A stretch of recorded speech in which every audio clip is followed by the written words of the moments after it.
첫째, 영어를 공부가 아닌 언어와 소통으로 받아들입니다. 물론 이건 아이마다 차이가 있는 에바이긴 하지만 저희 아이는 영유를 정말 좋아하고 매일 정말 즐겁게 다니고 있어요. 사실 저는 학창 시절에 영어가 제일 싫은 과목이었거든요.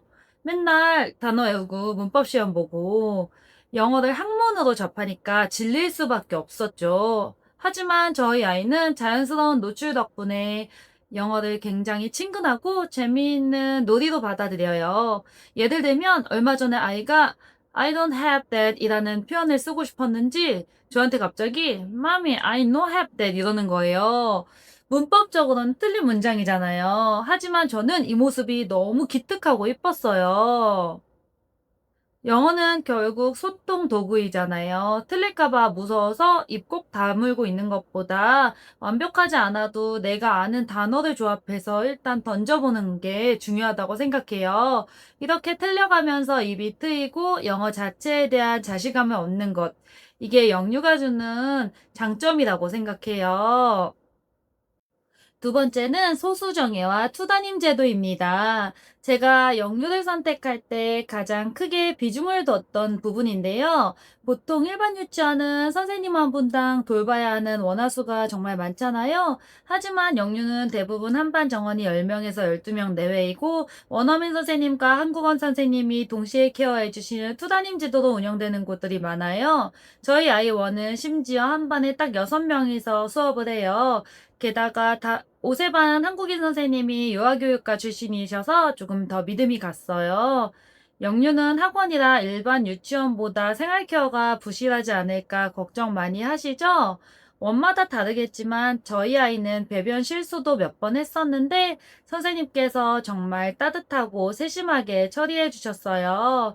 키즈노트에 정규 수업뿐만이 아니라 방과 후 사진까지 꼼꼼하게 올려주시고 피드백해 주시고 상담 전화도 자주 오셔서 안심하면서 보내고 있어요. 셋째, 나중에 보낼 걸 그랬나 하고 후회하고 싶지 않았어요. 주변에서 흔히 그러죠. 어차피 초등학교 가면 영유 나와봤자 다 까먹는다. 돈 낭비다.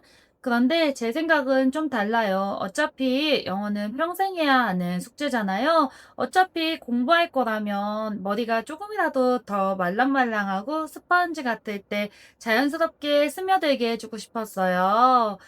실제로 초등학교 상위권 아이들 중에 영유 출신 비중이 꽤 높은 것도 사실이고요. 나중에 시간 지나서 아, 그때 그냥 보낼 걸 하고 두고두고 미련 남아가며 후회하고 싶지 않은 마음이 컸습니다. 물론 부모의 욕심일 수도 있어요. 하지만 내 아이에게 더 넓은 세상을 볼 수 있는 환경을 선물해주고 싶었고, 다행히 저희 아이가 재미있게 잘 따라와 주었기 때문에 후회 없는 선택이 되었습니다. 넷째, 생각보다 많은 행사입니다. 많은 분들이 영유는 교실에만 갇혀서 공부하니까 지루할 것 같다고 생각하시는데요. 걱정만큼은 아닙니다. 매달 신나는 현장 합숙도 가고 원내에서 춤추고 노래 부르고 만들고 활동도 정말 많이 해요.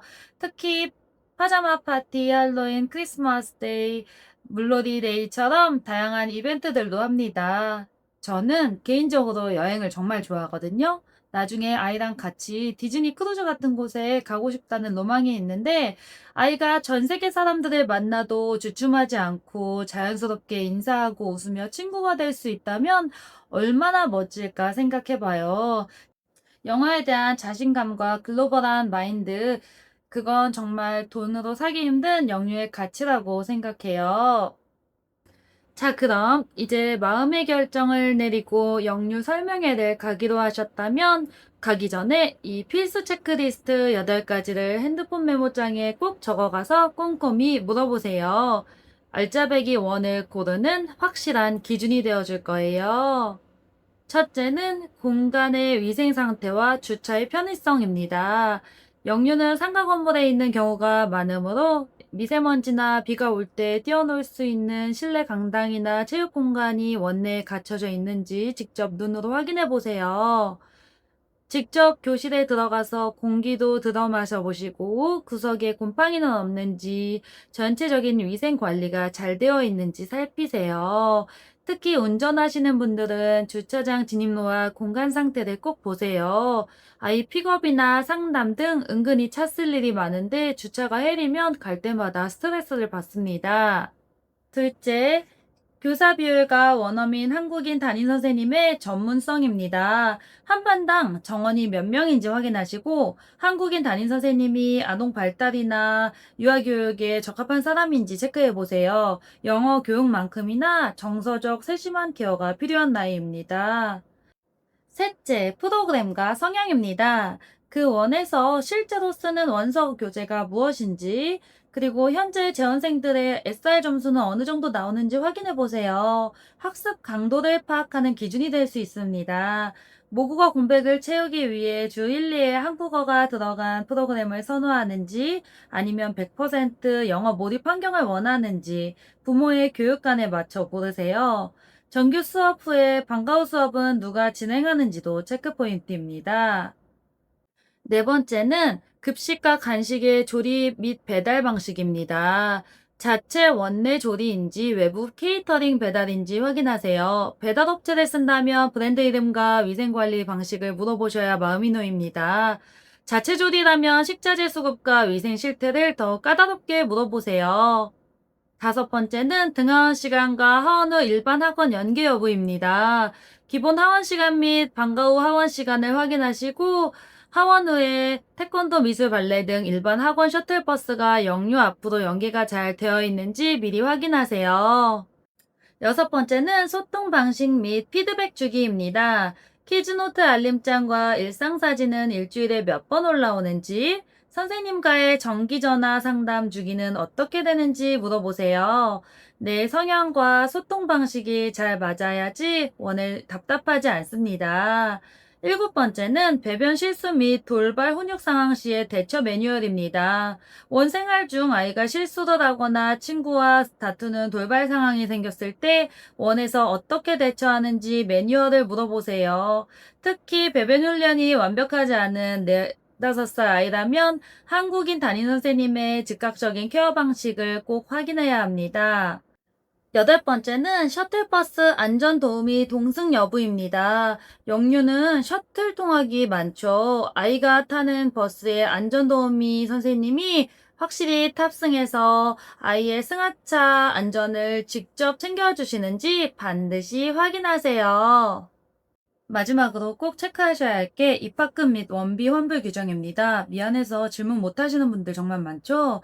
하지만 아이들이 입학했다가 적응을 힘들어해서 포기하고 일반 어린이집이나 유치원 혹은 다른 유치원으로 옮기는 일도 흔합니다.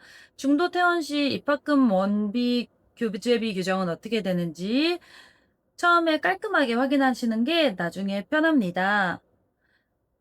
우리 아이는 영유 안 보낼 건데 어쩌죠 하시는 분들 절대 걱정할 필요 없습니다. 영유를 결심한 분들도 입학 전에 이 환경을 만들어 두시면 시너지가 어마어마하고요. 일반 유치원이나 어린이집을 보내시더라도 집에서 이 현실적인 환경 세팅만 딱 해두시면 영유 부럽지 않은 아웃풋을 만드실 수 있어요.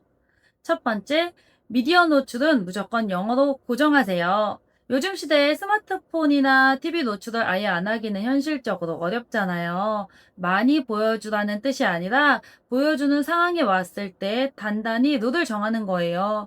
우리 집 TV에는 영어만 나오는 거야 하고 못을 박으세요. 아이들은 화면이 알록달록하고 내용이 재미있으면 뽀로로든 옥토넛이든 영어로 말해도 불만 없이 푹 빠져서 봅니다. 자연스럽게 원어민 흘려듣기 환경이 아주 쉽게 완성되는 거죠. 두 번째는 첫 시작은 무조건 짧고 쉬운 책부터 시작하자입니다. 처음부터 의욕이 너무 앞서서 글밥 가득한 유명한 원서 전집을 사다 놔두면 눈 낭비에 아이 영어 거부감만 키울 수 있습니다. 글자가 거의 없고 알록달록한 그림 위주의 아주 직관적이고 쉬운 책으로 시작하세요.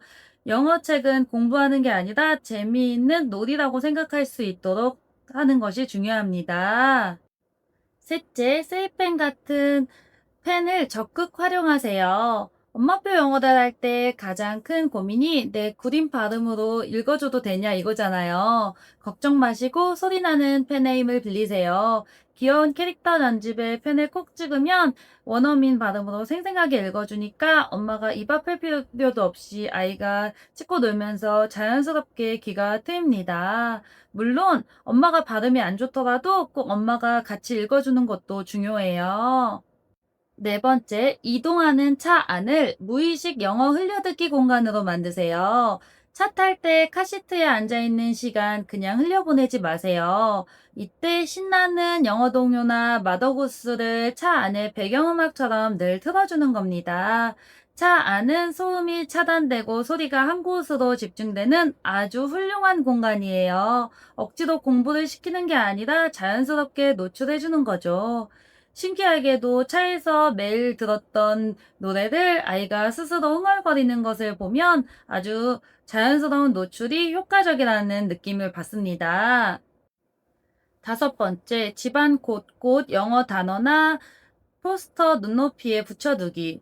거실, 벽, 아이 방문, 냉장고 등 시선이 머무는 곳에 귀여운 그림이나 알파벳이나 영어 단어 포스터를 붙여두세요.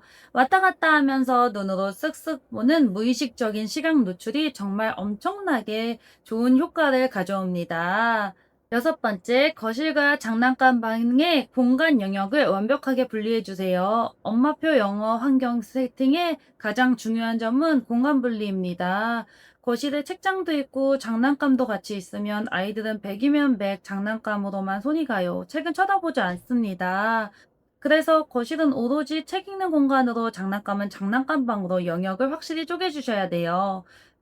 전면 책장이나 편안한 소파, 세이펜 같은 것들을 거실에 배치를 해두고, 그럼 아이가 심심해서 거실에 나왔을 때 자연스럽게 책장에 꽂힌 책을 보거나 펜을 꼭꼭 찍으면서 놀게 됩니다. 놀고 싶을 땐 저희 아이 같은 경우에는 장난감 방에서 들어가서 놀고, 거실로 나오면 자연스럽게 책과 친해지는 시간을 가지거든요. 자, 오늘은 영유를 보낼지 말지 고민하는 엄마들을 위해 정말 제 현실적인 조언을 해드렸는데 어떠신가요? 앞서 제가 단점에서 끝나지 않는 홈케어와 매일 1시간 숙제 봐주기를 말씀드렸잖아요. 사실 매일 저녁 퇴근하고 녹초가 된 몸으로 아이 숙제 봐주고 원서 읽어주는 거 정말 피곤한 일 맞습니다. 하지만 저는 이 시간을 단점이 아니라 아이와 온전히 교감하는 퀄리티 타임이라는 장점으로 생각해요. 하루 종일 떨어져 있던 엄마가 퇴근 후 아이와 머리를 맞대고 같이 책을 읽는 시간, 그 자체가 아이에게는 학습을 넘어서 정서적인 안정감과 단단한 자존감을 선물해 준다고 생각해요. 너무 완벽한 세팅을 하려다가 엄마가 지쳐 나가 떨어지면 아무 소용이 없습니다. 영유를 보내든 집에서 노출을 해주든 가장 중요한 건 엄마가 지치지 않고 편안해야 아이도 영어를 놀이처럼 편안하게 받아들인다는 사실이에요. 오늘 제 솔직한 경험담이 도움이 되셨나요? 오늘 영상이 도움이 되셨다면 구독과 좋아요, 알림 설정까지 꾹 눌러주시고 궁금한 점이 있다면 언제든 편하게 댓글로 남겨주세요. 우리는 다음에 영상에서 더욱 유익하고 속 시원한 육아 이야기로 만나요. 안녕.